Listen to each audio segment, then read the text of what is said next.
In the latest twist in education reforms, the government has officially shifted from what was known as the competency-based curriculum, CBC, to a model now referred to as the competency-based education, or CBE.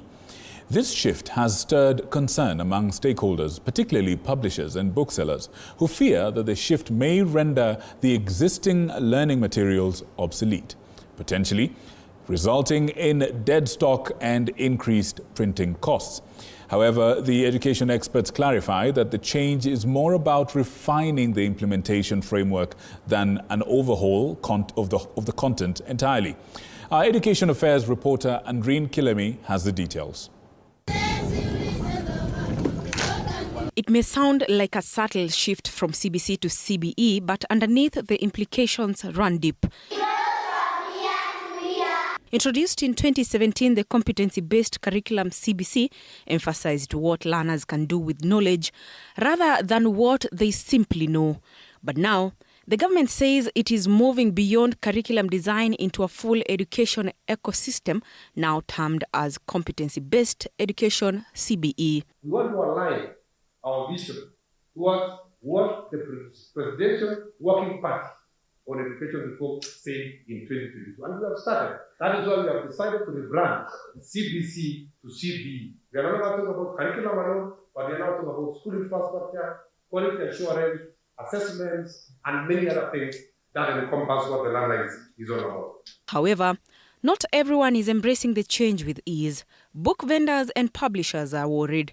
They fear the change in terminology, however semantic it may appear, could bring market confusion and a fresh wave of financial pressure. It is just recent when the books were rationalized and we have new set of books in the shelves.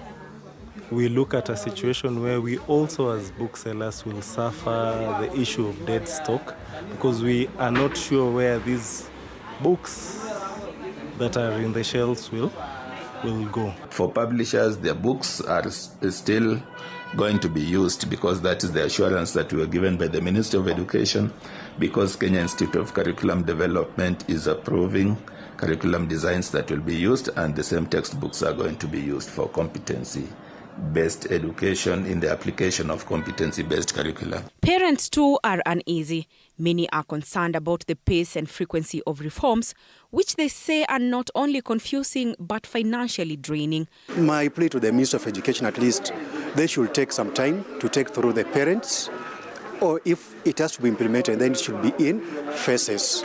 When we understand this, then we go to another phase. Despite these concerns, education experts are urging calm, emphasizing that CBE is not a scrapping of CBC, but rather a fine-tuning of how it is delivered. So, in essence, it is a system of education that has changed. And what I would want maybe to advise also the publishers is that see for the issues that were there, the issues of the three pathways that were introduced by the government: the social sciences, the arts and sports, and the STEM. STEM basically had mathematics, but the other two pathways did not have mathematics. The government reviewed and agreed that there will be some element of basic, general, and simple elementary mathematics in the other pathways of social sciences and arts and sports. And basically, to the publishers, that is the only divergence that will be there to make sure that the books they publish that will be having social sciences, arts and sports, they also have an element of mathematics, and that is why there will be a small change. But it is not significant. As the government rolls out the refined model, stakeholders are keeping a keen eye, hoping it will be accompanied by clear communication, consistent policies, and a stable learning environment. Andreen Kilemi, TV 47.